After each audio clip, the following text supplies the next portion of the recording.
in being a leader and a manager and growing a company, like feeding other people first is really important. But sometimes you need to feed yourself. Hi, my name's Emily. I'm from Syracuse, New York. How are you? I'm great. How you doing, Emily? I'm doing well. Thank you so much for taking my call. Of course. Thanks for calling and thanks for leaving us a rating. We are appreciative. Absolutely. I love the show. I listen to it at the gym all the time. Oh, that's awesome. So my question is, I'm a registered dietitian and entrepreneur. I own my own one-on-one nutrition coaching and consulting business. I help women across the U.S. lose weight, ditch dieting, change their relationship with food. I've been in business for the past 4 years. I have a team of 5. We've grown on average by 70% year over year, which I'm so proud of. But the thing that I'm having the hardest time is boundaries and preventing burnout as I continue to scale. I'm the person that will work until 9 o'clock at night just to get stuff done when I know I probably shouldn't be doing that. Ooh, well, congratulations. It's awesome. You should be Thank so you. proud. That's so cool. I think that the business you're in, people are only going to need more and more of. So that's awesome. Look, I think burnout is tough. It's like burnout is, I don't really know many entrepreneurs and founders who aren't perpetually burnt out because it's like your life's work at this point. You know what I mean? Like this is your business and your life are kind of one and the same. So it's, in some ways it kind of like goes with the turf. What I would say though is if you're growing year over year at 70%, that's pretty awesome. And you should be making a plan for hiring. And one of the things I struggle with is sometimes I always hire for everybody else versus hiring for what I need. I think in being a leader and a manager and growing a company, like feeding other people first is really important. But sometimes you need to feed yourself. Like, do you have a really good assistant, or do you have someone, a coordinator who's really helping you, who could take off some of the more administrative or the minutia or the shitty part of the work?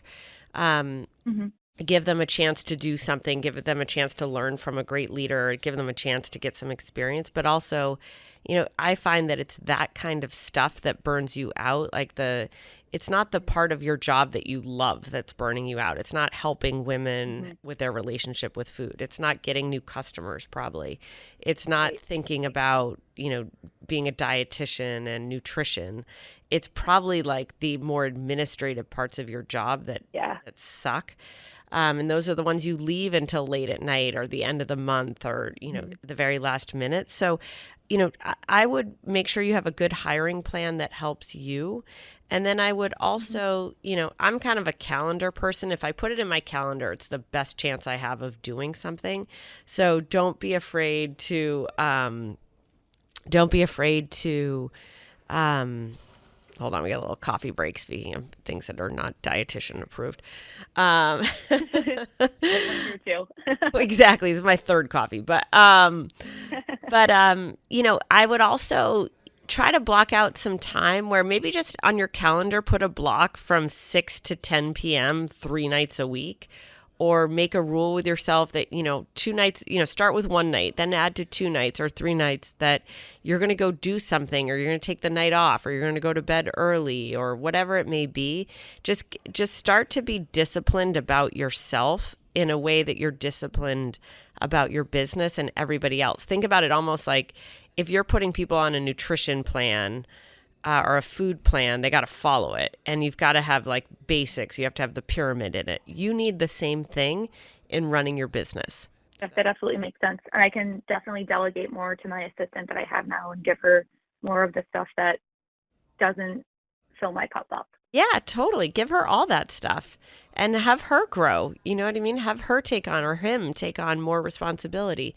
Same with the other 3 people in the company. Like, give them, I think people love to be challenged. I think people genuinely, the more trust you put in them, the more responsibility you give them, the more, leg room or rope that you give for them to run their own parts of the business, the happier they are.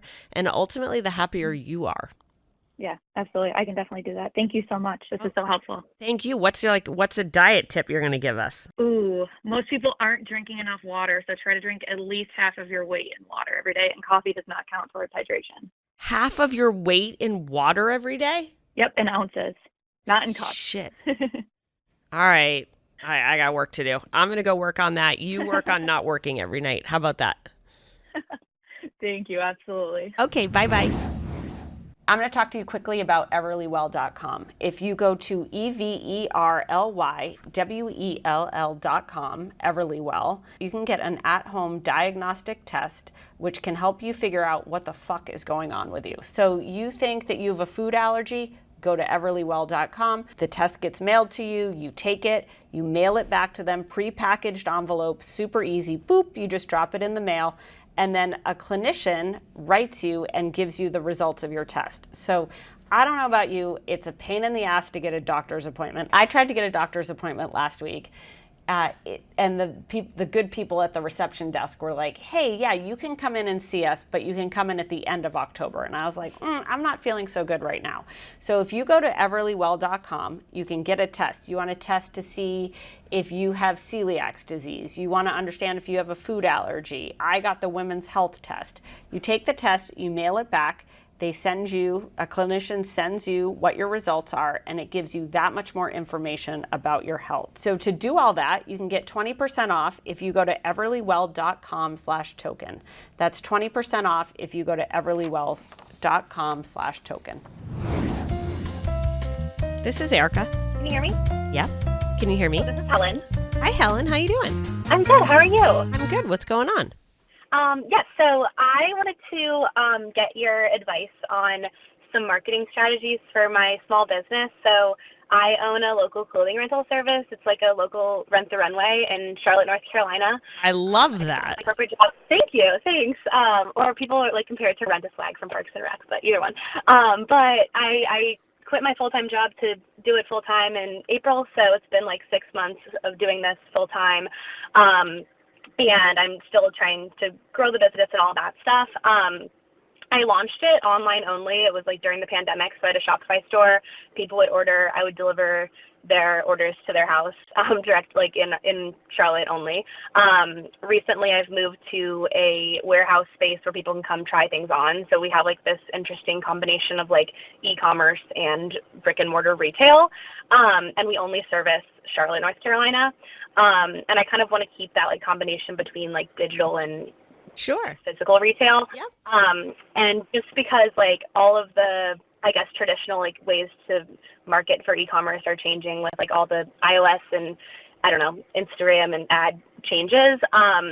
The way that I'm kind of leaning towards now is doing like kind of like local newsletters and events and like a lot of organic content through TikTok, Instagram, and like our email newsletter, as well as events. And I feel like Barstool just like does so well at this, is like building community through organic content and then like, I guess like activating at events. And I just wanted to see if you had any tips for this on how to like generate buzz and how to, I guess, like build the community while also marketing a business. Awesome. So congratulations. It's so cool. Are my plant girls in North Carolina? Are they in Charlotte? Remember? Wilmington? They're in Wilmington. They're in Wilmington. Okay. So do you know who I'm talking about, the Plant Outpost? Yeah. I listened to that episode. Okay. And then I followed them. Okay. So I think they crush their marketing. Like I was watching them I don't even live in North Carolina. And I was watching this morning as they're like shoving a plant into my face on Reels. So the first thing I would say is like, your business is so cool because it's a lot of what women love, right? It's fashion, it's occasion. So I think if you could create a presence, you could think about it. You could create a mashup video. I don't know if you have a yellow dress and you show Olivia Wilde from the, Venice Film Festival and you're like, it's all about yellow and here's the dress. Like I would really use Reels. I would use TikTok. I have like a consignment shop that I'm obsessed with. Near me. And what they do is they basically have the owner does a reel every morning just wearing the clothes and showing how they go together. Like it's like 6 seconds long and I've bought like 5 things off of it. Like it's so stupid. I would do things like that. Like nobody wants to read your newsletter. fashion is visual. You're creating, like the Carla Welsh episode last week, like you're creating a visual brand identity for someone in a way that doesn't require them to own the piece of clothing or the handbag or the shoes or whatever it may be, but that you're allowing them to envision themselves in this one night and you're making it possible. So, I think one thing I would do is just start to make the TikTok, start to make the reels. And also when somebody wears your stuff, have them send you a picture and then you promote them. Like you promoting, that's what we do. We promote our community all the time. And as a result, the community feels bought into you and you're bought into them. So I would use visual mediums like, Chicks in the Office does such a good job of this where they're always posting like, here's the drama but here's the fashion and how'd she look? And, you could do the same thing and use it as inspiration, and you could theme it by occasion. You could theme it by color. You could theme it by style. You could really start to think like a content creator for your business. What is the name of your business? Yeah. It's called Pony Box. So pony like a horse and then box like a box. Okay, so cute. So it's like, like it's the Pony Box. And what is the Pony Box? If the Pony Box were a person, like what's her story on Instagram? What's her story on TikTok? Yeah.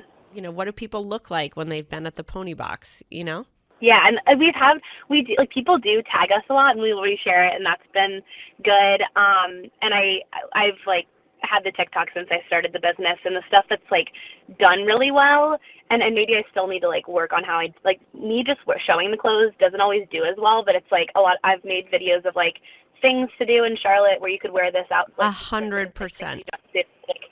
Yeah, like aligning it with like things in the city. So then I had an idea of like, I started having these little like happy hour events. Like we're having like a disco themed happy hour at this like funky bar.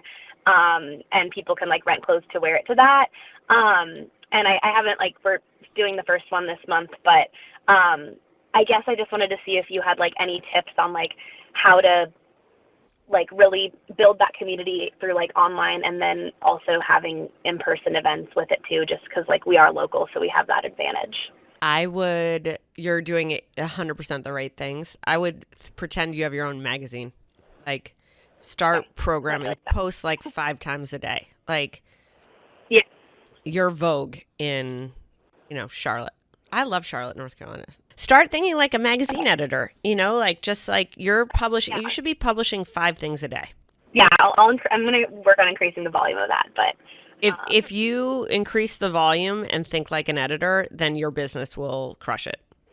Do, it's not like best bars, but you would do like best date night locations, date night combinations in Charlotte, day dates, night dates, second dates, the party season, holiday, what to wear to work. That's the stuff that's like done well for us. And I guess a follow-up question would be like, I'm like running this business, so like my social life has definitely diminished a little bit. So, like, that happens. I'm like, I feel like I don't know the cool places to go anymore. So I'm like, should I like hire someone or get like should I have someone like tell me those? Because I like making the content. I think I'm like fairly good at it. Should I like get someone? I don't know. Like what? No, use the internet. Use your customers, right? Put a post up and it's like, what are the 5 best day date places in Charlotte? Oh, I love that idea. Yeah, and I could have them tell you. Yeah. Oh, I love that. Okay. That's super helpful. Okay. Good luck. I'll go check you out online. Have a great day. Great. Thank you. Bye, you too. Bye. Let's go. I'm never going to have a better call than this. Hello. Oh my gosh, I got back. You cannot be a pushover. Nobody is going to respect you. We got to get going on that. Be comfortable when you're 6. That's great. You're also stunting your life. I don't know if that was helpful.